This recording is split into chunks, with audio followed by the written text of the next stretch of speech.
يهده الله فلا مضل له ومن يضلله فلا هادي له ونشهد أن لا إله إلا الله وحده لا شريك له ونشهد أن سيدنا ومولانا محمدا عبده ورسوله صلى الله عليه وعلى آله وأصحابه وأزواجه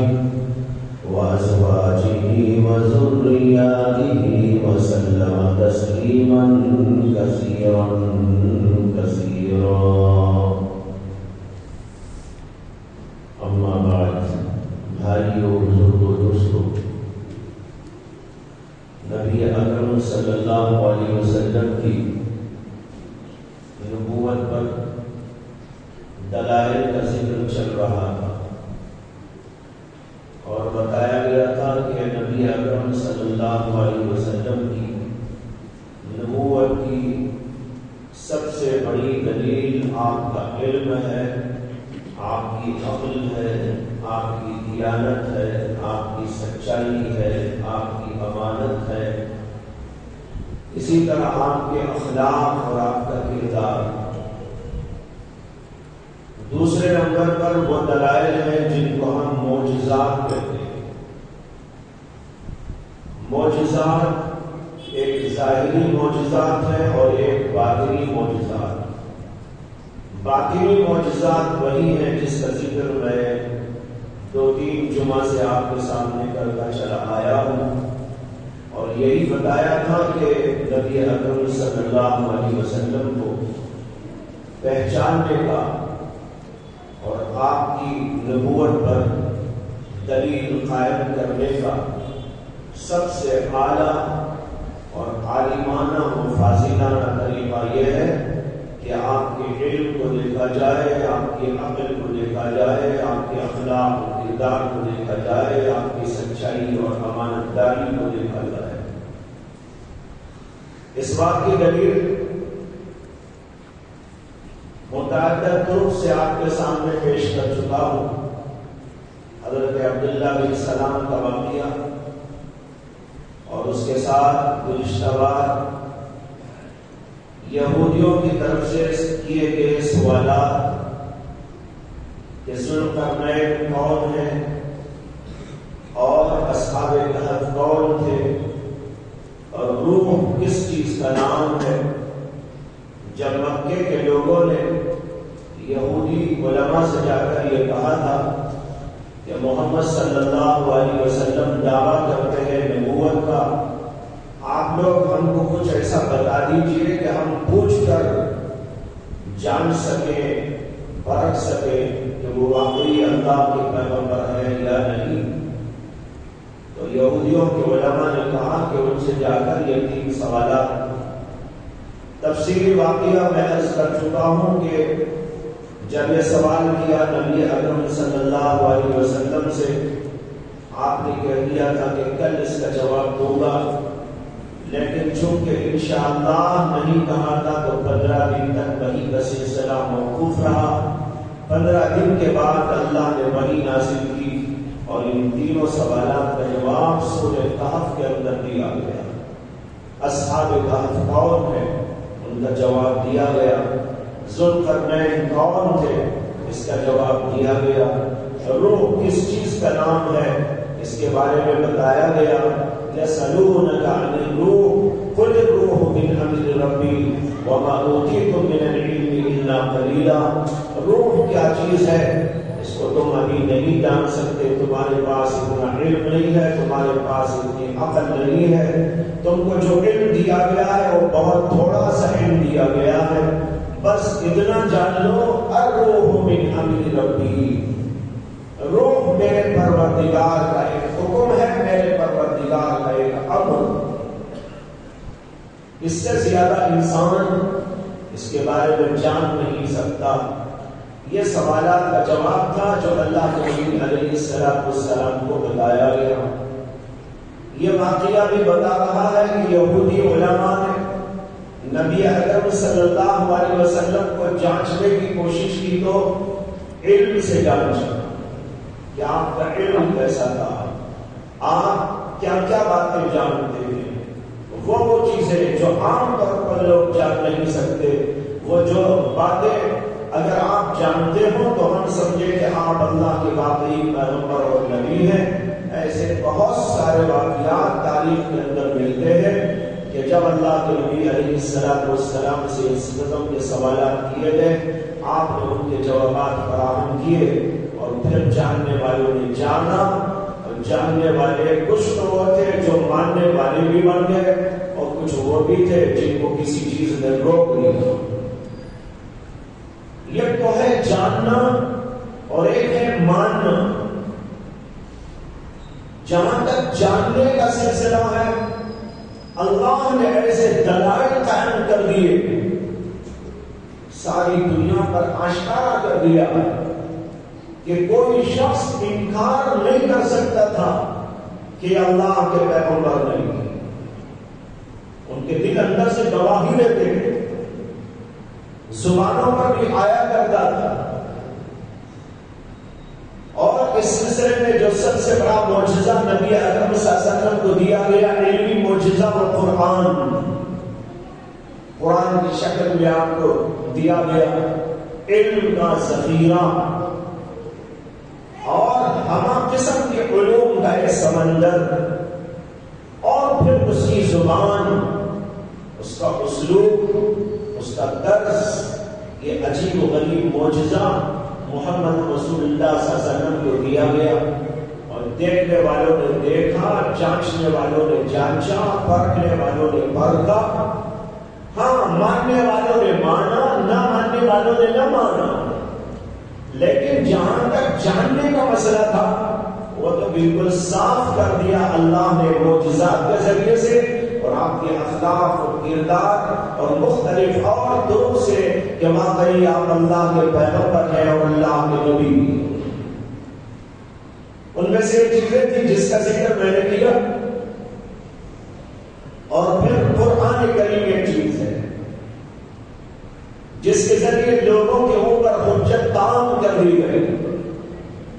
عرب والوں پر جن کو ناز تھا اپنی زبان، جن کو ناز تھا اپنی بلاغت پر، جن کو ناز تھا اپنی فصاحت پر، نبی اکرم صلی اللہ علیہ وسلم کو ایک معجزہ قرآن کی شکل میں اس کے جواب میں دیا گیا کہ دیکھو یہ اللہ کے پیغمبر ہیں، یہ اللہ کا کلام ہے، اس کے اندر ایسے علوم ہیں، اس کے اندر علوم کے خزانے ہیں، اس کے اندر علم کا ایک سمندر ٹھانٹے مارتا ہوا موجود ہے، اس کے اندر حیرت انگیز قسم کے علوم ہیں، اور اس کے ساتھ اس کی زبان اور اس کا بیان کا انداز یہ خود بھی ایک عجیب معجزہ ہے۔ چنانچہ جب اللہ کے نبی علیہ السلام نے اس کو پیش کیا، ساری دنیا حیران رہ گئی، دنگ رہ گئی۔ عرب کے بڑے بڑے فصیح اور بلیغ جن کو اپنی زبان پر بڑا ناز تھا، جو اپنی زبان پر ناز کرتے ہوئے تھکتے نہ تھے، اور جب مقابلے ہوتے تھے تو اس زبان ہی کے ذریعے ایک دوسرے پر مقابلہ آرائی کرتے تھے، بڑے بڑے مشاعرے ہوتے تھے، اور مشاعروں کے اندر کلام پیش کیا جاتا تھا، واہ واہ ہوا کرتی تھی، حیرت انگیز انداز پر ادھر سے اور ادھر سے اور ادھر سے اور ادھر سے کلام کا سلسلہ جاری رہتا تھا۔ نبی اکرم صلی اللہ علیہ وسلم کو یہ معجزہ دیا گیا اور چیلنج دیا گیا کہ آپ کہہ دیجئے، لوگوں کو بتا دیجئے کہ اللہ کا کلام ہے، کسی انسان کا کلام نہیں۔ آپ کو بتایا گیا کہ آپ کھل کر بتا دیجئے کہ میرا کلام نہیں ہے۔ اگر میرا کلام ہوتا، میں بھی تم جیسا انسان ہوں، میں بھی عرب ہی کا پروردہ ہوں، میں بھی تم ہی لوگوں کے درمیان میں پلا اور بڑا ہوا ہوں، میں تمہارے ہی درمیان میں رہ کر تمہاری ہی زبان بولتا رہا ہوں، میری اور کوئی زبان نہیں، وہی زبان جو تم بولتے ہو۔ اور میں نے کہیں جا کر پڑھا بھی، کسی کالج میں، کسی یونیورسٹی میں، کسی استاد کے پاس، کسی مدرسے میں، میں کر کوئی تعلیم حاصل نہیں کی، میں تمہارے درمیان میں رہا ہوں. لقد لبثت فیکم عمرا من قبلہ، اس سے پہلے نبوت کا دعویٰ کرنے سے پہلے میں نے تمہارے ہی درمیان میں تو زندگی گزاری ہے. اب یہ کلام ایسا عجیب و غریب تھا کہ ساری دنیا حیران رہ گئی. عرب کے فصحاء، بلغاء، ادباء، شعراء سب کے سب دم رہے. کسی کے بس میں نہ تھا کہ اس کا کوئی جواب دے دے. اس سے کہ انسان کا کلام ہوتا تو اس کا جواب ہو سکتا تھا، یہ تو اللہ کا کلام تھا، بھلا کون اس کا جواب دے سکتا تھا. ساری دنیا عاجز آ گئی. جب سورت الکوثر نازل ہوئی، جو بہت چھوٹی سی سورت ہے، اِنَّا أَعْطَيْنَاكَ الْكَوْثَرَ فَصَلِّ لِرَبِّكَ وَانْحَرْ إِنَّ شَانِئَكَ هُوَ الْأَبْتَرُ، جس کے اندر 3 جملے 3 آیت ہے. قرآن کی سب سے چھوٹی سورت. جب یہ آیت نازل ہوئی، یہ سورت نازل ہوئی، اللہ کے حکم کے مطابق نبی اکرم صلی اللہ علیہ وسلم نے کعبۃ اللہ پر اس کو لکھوا کر ٹنگا دیا، اس چیلنج کے ساتھ کہ اگر کوئی مائی کا لال چیلنج کرنا، میرے چیلنج کو قبول کرنا چاہتا ہو، میرے چیلنج کو قبول کرے اور اس کا جواب دے دے. 3 آیتیں، چھوٹی سی سورت، 3 ہی آیات میں اتنے ہی لب و لہجے میں اس کا جواب فراہم کر دے. بہت دنوں تک وہ کعبے پر ٹنگی رہی آیات، لیکن کوئی مائی کا لال سامنے نہیں آیا. جو بڑے بڑے قصیدے لکھتے تھے، جو بہت لمبا چوڑا کلام بولتے تھے اور فی البدیع کلام کیا کرتے تھے، بچہ بچہ شاعر تھا، عورتیں شاعرہ تھیں، مرد شاعر تھے، وہاں پوری فضا میں شاعری کا جو ہے غلغلہ مچا ہوا تھا. لیکن اس کے باوجود کوئی شخص اس کا جواب دینے کے لیے آگے نہیں آیا. بہت دنوں کے بعد ایک شاعر نے، جو بہت بڑا شاعر تھا، ان 3 آیتوں کے بازو ایک آیت اور لکھ دیا، اور لکھا تو یہ لکھا کہ یہ اللہ کا کلام ہے، مخلوق کا کلام نہیں ہے، کسی انسان کا کلام، بشر کا کلام نہیں ہے، بھلا اس کا کون جواب دے سکتا ہے. 3 آیتیں پہلے سے موجود، اِنَّا أَعْطَيْنَاكَ الْكَوْثَرَ فَصَلِّ لِرَبِّكَ وَانْحَرْ إِنَّ شَانِئَكَ هُوَ الْأَبْتَرُ. اس نے ایک جملہ بڑھا دیا، مَا هَذَا قَوْلُ الْبَشَرِ، کہ کسی بشر کا کلام نہیں. یعنی جواب دینے پہ آیا تو جواب یہی دے سکا، یہی ماننا پڑا، اعتراف کرنا پڑا کہ یہ اللہ کا کلام ہے، کسی انسان کا کلام. روایت کے اندر ایک عجیب واقعہ آتا ہے کہ ابو سفیان اور ابو جہل اور اخنس بن شریح، یہ تینوں کے تینوں پکے کافر. ابو جہل کو کون نہیں جانتا، وہ تو مرتے دم تک کافر رہا. اخنس وہ بھی بہت بڑا بدترین کافر، اور ابو سفیان وہ بھی اس وقت تک کافر ہی تھے. بعد میں اللہ نے ان کو توفیق دے دی تو ایمان لے آئے. جس زمانے کا یہ واقعہ عرض کرنے جا رہا ہوں، اس زمانے تک مکے کی فضا میں یہ واقعہ پیش آیا تھا. اس وقت تک ابو سفیان بھی کافر تھے اور کافروں کے سرغلے تھے. کہتے ہیں کہ تینوں کے تینوں روزانہ رات میں جب نبی اکرم صلی اللہ علیہ وسلم اپنے گھر کے اندر رات میں تہجد کے اندر قرآن کریم پڑھا کرتے تھے، تو یہ لوگ قرآن سننے کے لیے جمع ہو جاتے تھے، لیکن اس طرح جمع ہوتے تھے کہ ایک کو دوسرے کی خبر نہ ہوتی، کسی کونے میں ایک چھپ کے سن رہا ہے اور دوسرے کونے میں دوسرا چھپ کے سن رہا ہے اور تیسرے کونے میں تیسرا چھپ کے سن رہا ہے۔ کیا سن رہا ہے؟ وہ کلام سن رہا ہے جس کو ماننے تیار ہو، جواب کچھ نہیں، چیلنج پر چیلنج ہے، یہاں تک کہ اللہ نے ایک بار یہ کہا فَأْتُوا بِعَشْرِ سُوَرٍ مِثْلِهِ، اگر تم کو دم ہے تو قرآن کے جیسی 10 صورتیں بنا کر پیش کر دو۔ جب اس پر ان کی ہار سامنے آ گئی، شکست ان کو ہو گئی، تو اللہ نے دوسرا چیلنج دیا اور کہا فَأْتُوا بِسُورَةٍ، ارے 10 صورتیں بنانا کیا منہ ہے تمہارا، ایک صورت بنا کر پیش کرو۔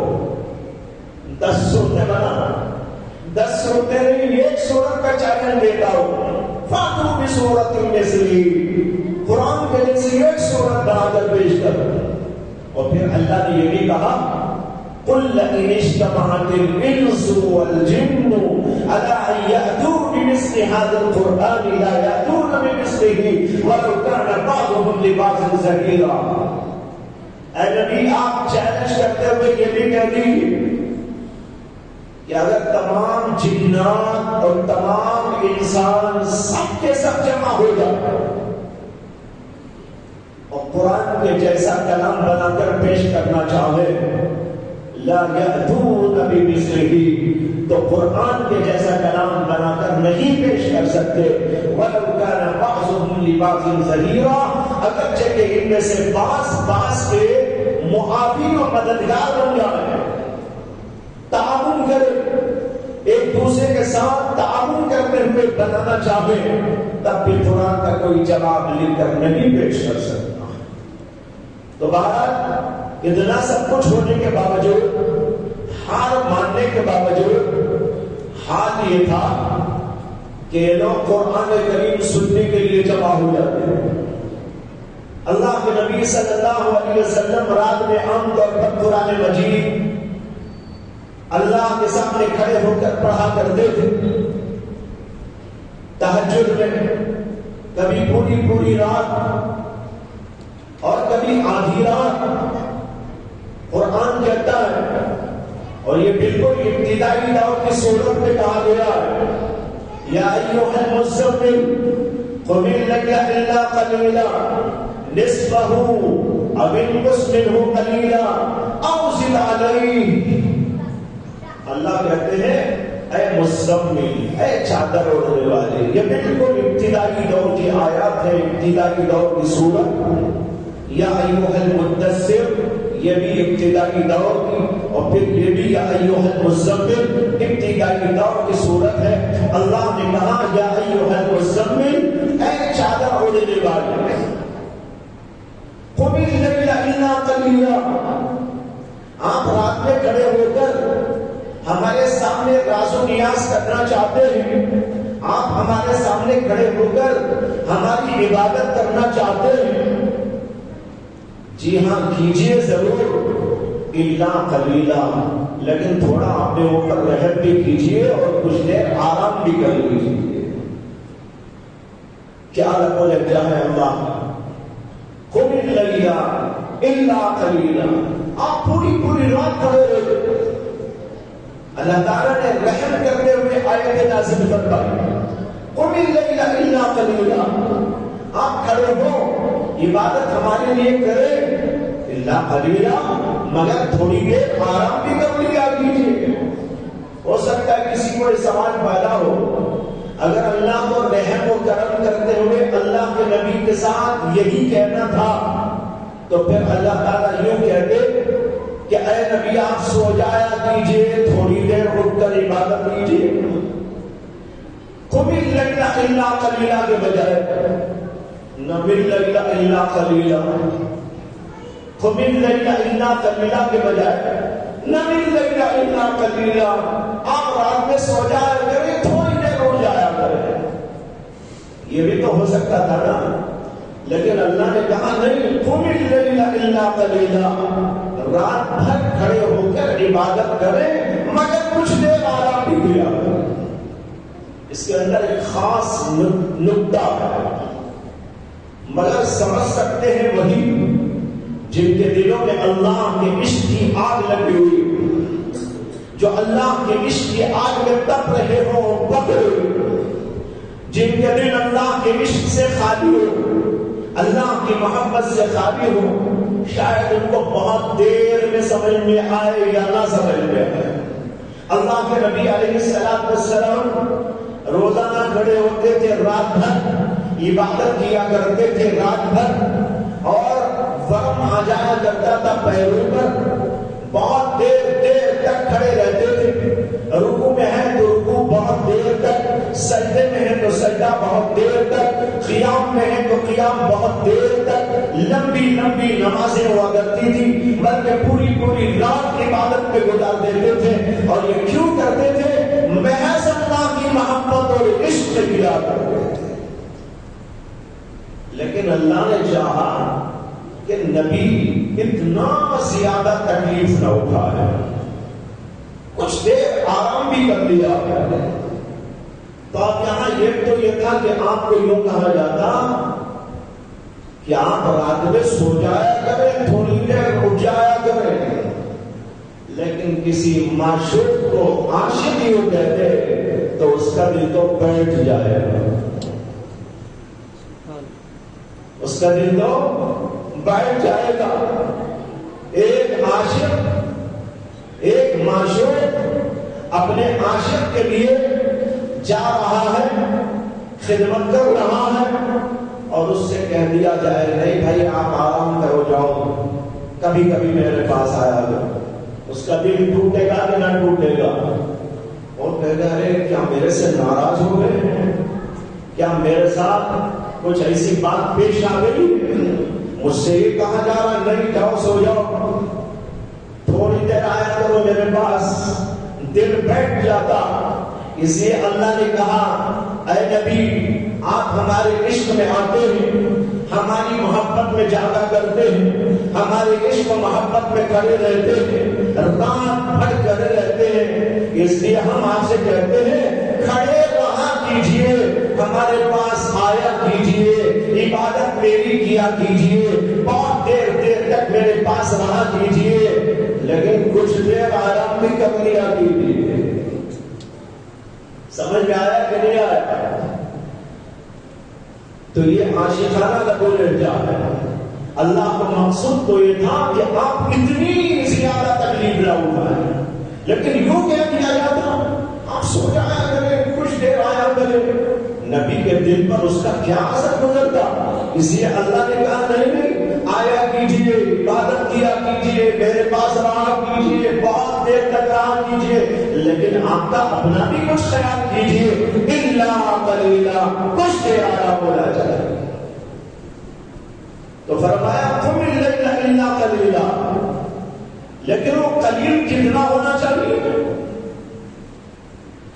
کچھ دیر جو آرام ہے وہ کتنا آرام ہونا چاہیے؟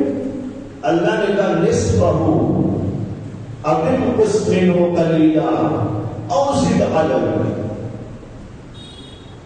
اللہ نے کہا وہ تھوڑا جو آرام کرنا ہے آپ کو، وہ آدھی رات آرام کرنا ہے اور آدھی رات سو جانا ہے. آدھی رات عبادت کرنا ہے، آدھی رات سو جانا ہے. پہلے تو دیکھو لب و لہجہ کیا ہے؟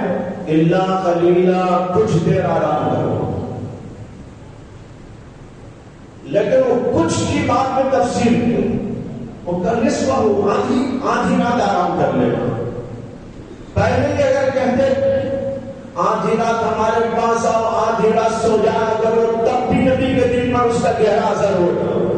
اس لیے پہلے کہا قلیلا، تھوڑی دیر آرام کرو، باقی وقت ہمارے پاس. لیکن تفصیل کر دیا گیا نصفہ ہو، آدھی رات آرام کرنا، آدھی رات ہمارے سامنے کھڑے ہونا. اور کہا او زد علیہ، ابھی مسلم و قلیلا اور زیادہ یہ آدھی رات سے کچھ کم یا آدھی رات سے کچھ زیادہ آرام کر لیا کیجئے، باقی رات ہمارے پاس گزارا کیجئے۔ یہ ہے اللہ کے نبی علیہ السلام کا وہ عشق و محبت کہ آپ کھڑے کھڑے پوری رات اس طرح گزارا کرتے۔ تو جب یہ صورتحال تھی، اللہ کے نبی علیہ السلام پر جو آیتیں قرآن کی نازل ہو چکی ہوتی تھی اس کو اللہ کے نبی پڑھا کرتے۔ جب نبی پڑھ رہے ہو تو کیا مزہ آتا ہوگا؟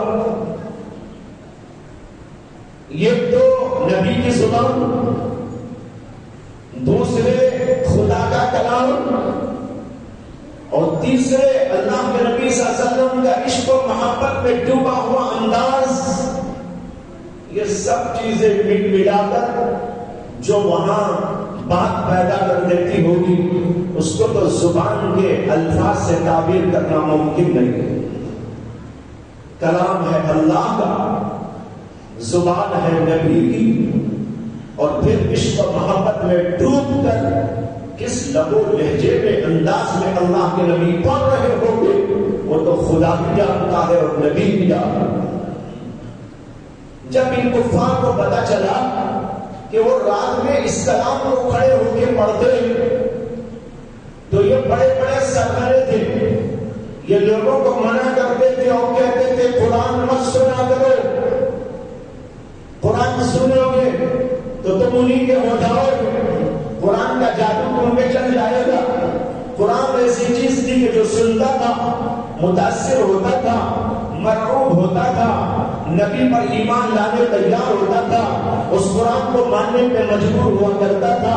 اس لیے ان لوگوں نے کہا نہیں، قرآن کو مت سن لو، یہ تو ایک جادو والا کلام ہے، اس کو تم سنو گے تو تم پر جادو ہو جائے گا۔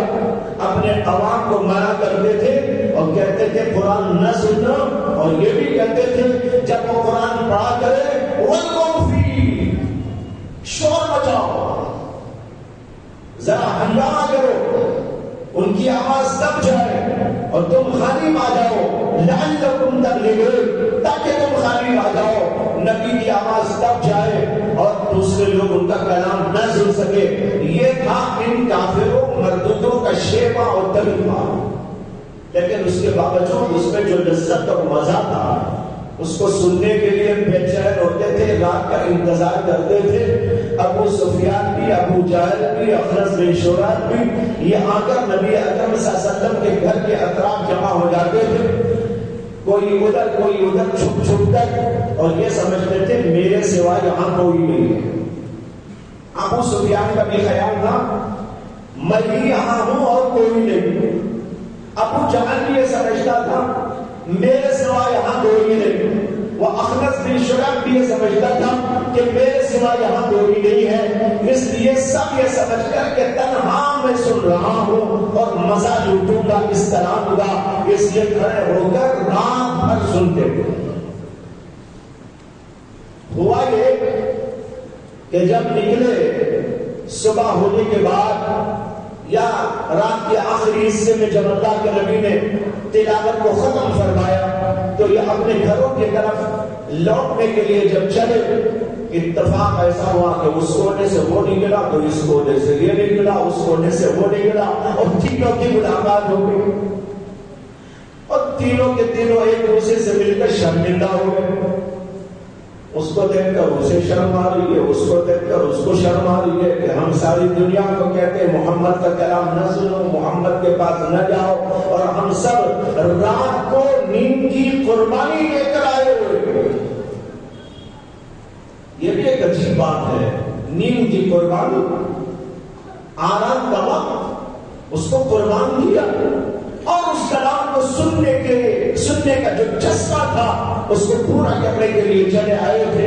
اب تینوں کی ملاقات ہوتی ہے تو یہ تینوں ایک دوسرے سے کہتے ہیں بھائی ہم سے غلطی ہو گئی، نہیں آنا چاہیے تھا، اب ہم تینوں وعدہ کرتے ہیں کہ کل سے ہم ایسی حرکت نہیں کریں گے، اس لیے کہ اگر ہمارے عوام کو پتہ چل جائے گا کہ ہم یہ کلام سننے کے لیے یوں آیا کرتے ہیں راتوں میں تو پھر ساری دنیا محمد کی غلام ہو جائے گی، اس لیے وعدہ کرو کہ کل سے نہیں آئے گا۔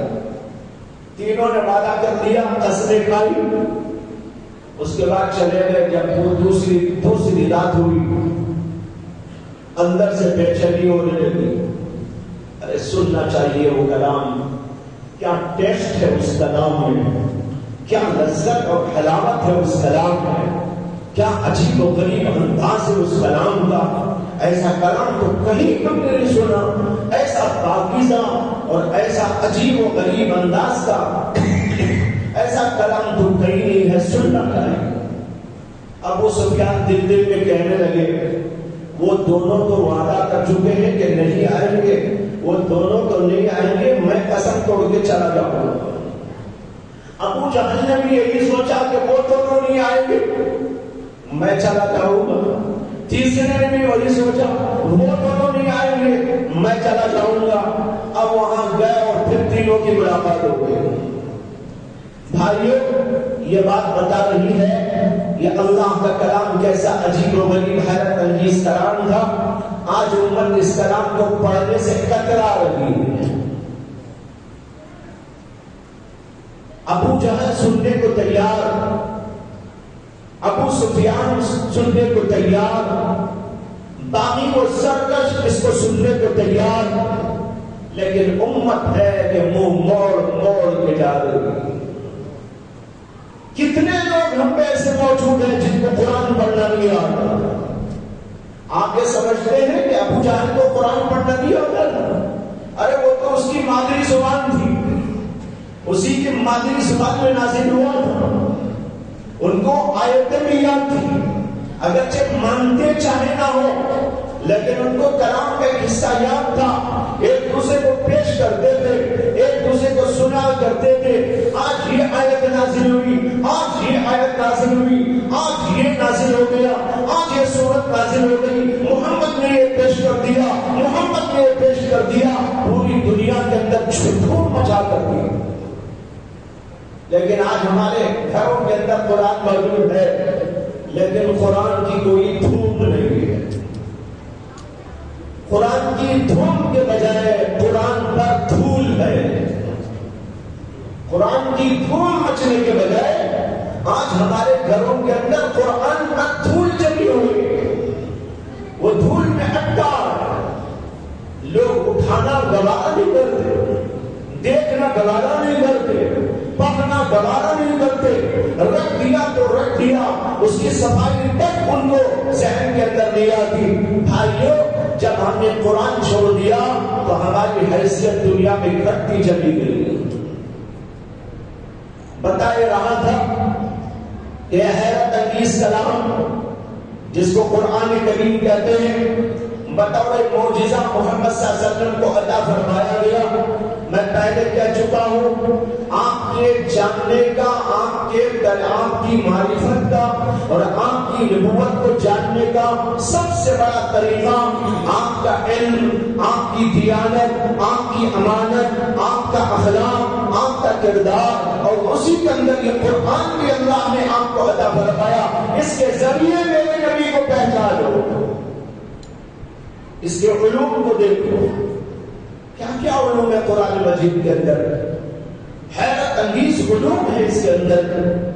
اور اس کتاب میں جتنے اصول اور جتنی ضرورت کی باتیں ایک انسان کی زندگی کے لیے چاہیے، وہ تمام کے تمام اللہ نے اس کے اندر جمع فرما دی ہے۔ اس کے علاوہ تاریخ اس کے اندر موجود ہے، آدم علیہ السلام سے لے کر محمد صلی اللہ علیہ وسلم تک جو لوگ گزرے، جو قومیں گزری، جو انبیاء گزرے، اجمالاً یا تفصیلاً، اشارتاً کنایتاً یا صراحتاً و وضاحتاً، اللہ نے ان سب کا تذکرہ قرآن مجید کے اندر فرمایا، بتایا ہے کون کون قومیں گزری، ان کے ساتھ کیا معاملات ہوئے، اچھی قوموں کا تذکرہ، بری قوموں کا تذکرہ، اچھے لوگوں کا تذکرہ، برے لوگوں کا تذکرہ، انبیاء کرام علیہ السلام کا تذکرہ، ان کی دعوت کا تذکرہ، ان کے اخلاق و کردار کا تذکرہ، اور ان کی زندگیوں کا نقشہ قرآن کریم کے اندر پیش کیا گیا ہے. اور اس کے علاوہ حیرت انگیز وہ علوم قرآن نے پیش فرمائے ہیں جو بعد کے دوروں میں کھلتے جا رہے ہیں. سائنسی علوم، ٹیکنالوجی کے علوم، یہ علوم جو آج سائنسدانوں پر کھلتے جا رہے ہیں، قرآن کے اندر ایسی بہت ساری چیزوں کا تذکرہ فرمایا گیا. آج کہنے والے، سننے والے، پڑھنے والے ان کو پڑھ پڑھ کر حیرت کرتے ہیں کہ یہ کیا کہا گیا، آج ہمارے سامنے یہ بات آ رہی ہے. تو اس طرح قرآن کریم کے اندر علوم کا ذخیرہ ہے، تاریخ اس کے اندر موجود ہے، پیش گوئیاں اس کے اندر موجود ہے، قیامت تک آنے والے احوال کا اس کے اندر تذکرہ موجود ہے. اور پھر اس دنیا کے حالات ہی نہیں بلکہ اس دنیا کے بعد کیا ہونے والا ہے اللہ نے اس کا تذکرہ فرمایا. آخرت کا تذکرہ، جنت کا تذکرہ، دوزخ کا تذکرہ، دوزخ میں کیا ہوگا، جنت میں کیا ہوگا، حساب اور کتاب کے مراحل، یہ ساری کی ساری باتیں اس کے اندر آشکارا کر دی گئی. یہ کتاب ہدایت انسانوں کو دی گئی. یہ حیرت انگیز کتاب محمد رسول اللہ صلی اللہ علیہ وسلم کا ایک عظیم علمی معجزہ. اور ایک چیز جس سے نبی کی پہچان ہے، جس کتاب میں نے اشارہ کیا، وہ ہے آپ کے اخلاق. اس لیے جانچنے والے جب آتے تھے نبی اکرم صلی اللہ علیہ وسلم کو جانچنے، جو علماء تھے، یہودیوں کے علماء، عیسائیوں کے علماء، تو آپ کے اخلاق و کردار کو دیکھتے ہوئے آتے. حدیث کے اندر واقعہ موجود کہ نبی اکرم صلی اللہ علیہ وسلم نے ایک بار ایک یہودی عالم کے ساتھ سلم کا معاملہ کیا. سلم کے معنی یہ ہے ایک قسم کی تجارت ہے. یہ اس میں یہ ہوتا ہے کہ پیسہ پہلے دے دیا جاتا ہے اور کچھ مدت کے بعد چیز پہنچانے کا وعدہ ہوتا ہے. مثلا زید نے بکر سے کہا کہ مجھے چاہے گیہوں چاہیے، اتنے کلو گیہوں چاہیے. اس کے لیے اس نے اس کو پیسہ دے دیا اور وعدہ ہوا کہ 1 مہینے کے بعد یا 2 مہینے کے بعد وہ گیہوں اس کو پہنچائے گا. اس کو کہا جاتا ہے بیع سلم. اللہ کے نبی علیہ السلام نے ایک صاحب سے جو یہودی عالم تھا بیع کا معاملہ کیا، سلم کا معاملہ کیا اور پیسے اس سے لے لیے. اور مدت طے ہو گئی کہ اتنے دنوں کے بعد وہ چیز پہنچائے گئے. ابھی وہ مدت پوری نہیں ہوئی، ابھی کچھ ایام باقی تھے، 2-4 دن. اتنے میں وہ آدمی بھری مجلس کے اندر آ گیا. نبی اکرم صلی اللہ علیہ وسلم تشریف فرما، بڑے بڑے صحابہ موجود ہیں، حضرت ابو بکر بھی موجود ہیں، حضرت عمر بھی موجود ہیں. درمیان میں آیا اور آ کر کہنے لگا محمد صلی اللہ علیہ وسلم سے خطاب کرتے ہوئے کہ اے بنو عبد المطلب، تم لوگ بڑے دھوکے باز ہو، پیسہ لیتے ہو، ہضم کر لیتے ہو، وقت پر چیز نہیں پہنچاتے ہو، تم جھوٹے ہو، مکار ہو، دھوکے باز ہو. یعنی جو اس کے منہ میں آتا رہا بکتا رہا. آپ کو جھوٹا کہہ دیا، آپ کو مکار کہہ دیا، آپ کو دھوکے باز کہہ دیا اور برا بھلا کہنے لگا اور پورے خاندان کا نام لے کر کہنے لگا بنو عبد المطلب ایسے ہوتے ہیں، ان کا خاندان ایسے ہوتا ہے. حالانکہ بنو عبد المطلب قریش کا وہ خاندان ہے جو پورے عرب کے اندر شہرت، اپنی دیانت، امانت اور سچائی میں سب میں رکھا تھا. لیکن آ کر جو ہے مجلس میں، بھری مجلس میں کہنے لگا. حضرت عمر کو بڑا غصہ آ گیا. وہ اٹھ کر کھڑے اور کہنے لگے کہ یا رسول اللہ اجازت دیجیے کہ اس مردوں کی گردن اڑا دوں. یہ آپ کو جھوٹا بول رہا ہے، آپ کو دھوکے باز کہتا ہے، آپ کے خاندان کو برا بھلا کہتا ہے، آپ اجازت دیجیے اس کی گردن کاٹ دوں۔ لیکن نبی اکرم صلی اللہ علیہ وسلم فرمانے لگے عمر بیٹھ جاؤ بیٹھ جاؤ، دیکھو پہلے دونوں کی بات سنو، تم نے ان کی بات سن لی تو میری بات بھی سنو، دونوں کی بات سننے کے بعد تم کو فیصلہ کرنا چاہیے، ایک دم گردن اڑا دینے کی بات کے مناسب نہیں۔ اللہ کے نبی صلی اللہ علیہ وسلم نے ان کو ٹھنڈا کیا اور بٹھا دیا۔ اس کے بعد سارے صحابہ کے سامنے معاملہ بیان کیا کہ ان سے میرا ایک معاملہ ہوا تھا بیع سلم کا، اور اس میں ابھی 2-4 دن 5-6 دن باقی ہے، لیکن اس سے پہلے یہ صاحب آ گئے ہیں مانگنے کے لیے اور مجھے جھوٹا دھوکے باز دے رہے ہیں، حقیقت یہ نہیں ہے، ابھی دن باقی ہے، اس سے پہلے یہ آ گئے ہیں، اگر ان کو چاہیے تو میں ابھی پیسہ دیتا ہوں۔ اللہ کے نبی علیہ السلام نے حضرت بلال حبشی سے فرمایا بلال ان کے اتنے پیسے واپس کر دو اور اس کے ساتھ اتنے زیادہ ملا کے واپس کر دے۔ وہ آدمی وہ پیسے لے لیا، لے کر ایک طرف کو رکھا اور کہنے لگا اشہد ان لا الہ الا اللہ واشہد ان محمدا عبدہ ورسولہ، میں گواہی دیتا ہوں کہ اللہ ایک ہے، اللہ کے سوا کوئی معبود نہیں، اور میں گواہی دیتا ہوں واقعی آپ محمد رسول اللہ کے رسول ہے، اللہ کے بندے وہ پیغمبر ہے، میں اس بات کی گواہی دیتا ہوں۔ وہی اس نے ایمان قبول کیا۔ لوگوں نے کہا حیرت انگیز بات ہے، ابھی تو جھوٹا بول رہا تھا، ابھی دھوکے باز بول رہا تھا، ابھی ایسی ایسی باتیں کہہ رہا تھا، پیسے لینے کے بعد یہ کہتا ہے کہ اشہد ان محمد عبدہ ورسولہ، یہ کیا بات ہے؟ اس نے کہا بات اصل میں یہ ہے کہ میں یہودیوں کا عالم ہوں، تم سب مجھے جانتے ہو، میں یہودیوں کی پوری کتابیں پڑھا ہوا ہوں، میں نے محمد صلی اللہ علیہ وسلم کے بارے میں، آخری پیغمبر کے بارے میں پرانی کتابوں کے اندر پڑھا تھا، میں ان کے یہاں آنے کے بعد، مدینہ آنے کے بعد ان کو پرکھتا رہا، جانچتا رہا، میری کتابوں کو پڑھ کر، تورات کو پڑھ کر، دوسری کتابوں صحیفوں کو پڑھ کر میں جانچتا رہا تھا کہ آخری پیغمبر کی صفات اس پیغمبر کے اندر موجود ہے کہ نہیں ہے۔ میں دیکھتا چلا آیا، جو کچھ جانچتا رہا وہ سب کچھ محمد کے اندر پاتا رہا، لیکن 2 باتیں ابھی قابل تحقیق رہ گئی تھی۔ میں نے اپنی کتابوں میں پڑھا تھا کہ آخری پیغمبر جو آئیں گے ان کی ایک صفت تو یہ ہوگی کہ وہ گالی کا جواب گالی سے نہیں دعا سے دیا کریں گے، گالی کا جواب وہ گالی سے نہیں دعاؤں سے دیا کریں گے۔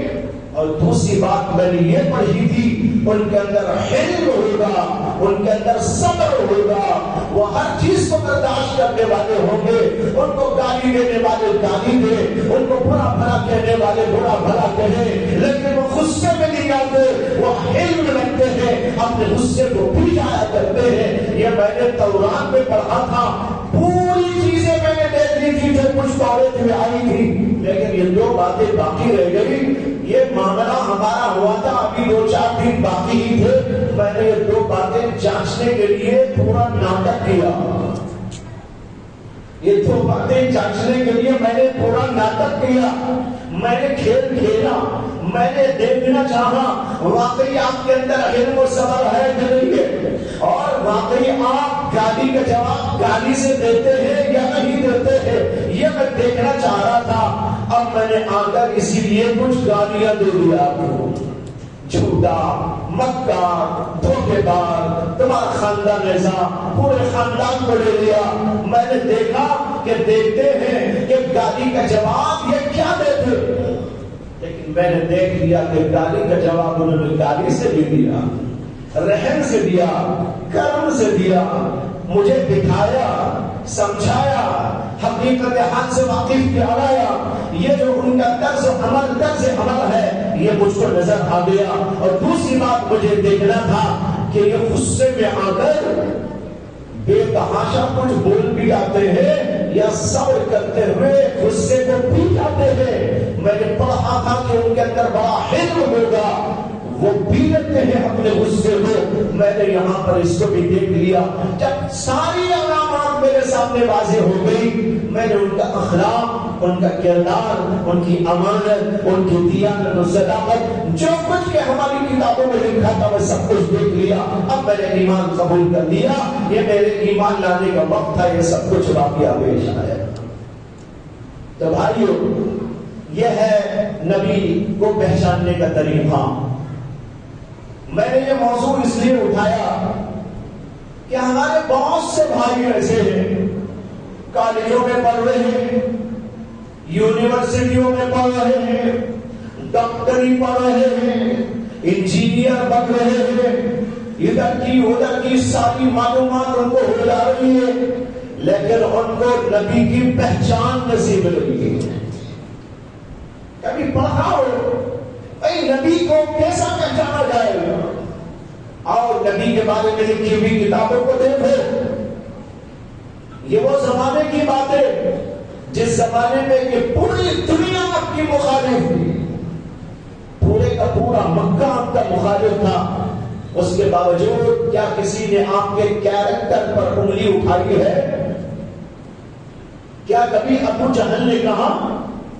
کیا کبھی ابو سفیان نے کہا؟ کیا کبھی امیہ بن خلف نے کہا؟ کیا کبھی ابو لہب نے کہا کہ ان کے کیریکٹر میں خرابی، ان کے اخلاق کے اندر یہ گراوٹ ہے؟ نہیں، بلکہ اس کی جگہ پورے کا پورا مکہ الامین الصادق کے لقب سے آپ کو یاد کیا کرتا تھا. سارے لوگ وہاں تعظیم کرتے تھے. آپ ان لوگوں کو اختلاف آپ کی نبوت سے تو رہا ہے، لیکن آپ کے اخلاق سے کبھی اختلاف نہیں رہا، آپ کے سچائی سے کبھی اختلاف نہیں رہا، آپ کی دیانت و امانت سے کبھی اختلاف نہیں رہا.